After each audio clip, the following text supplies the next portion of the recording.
So ito na yun guys, lahat ng aming na nahukay na mga tagitis. Oh, dami, grabe. Libre na to guys, pang ulam mamayang gabi. Ayan, may bubog pang kasama. Oh. Ayan. So napakarami nito guys dito. At hindi lang ganito karami yung makukuha namin sana kapag mangunguha pa kami.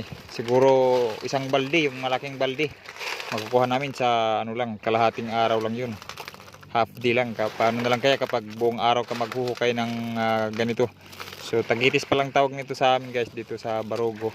So ayan, huwag niyong kalimutan guys na i-follow at i-share tong video. Like, share and follow.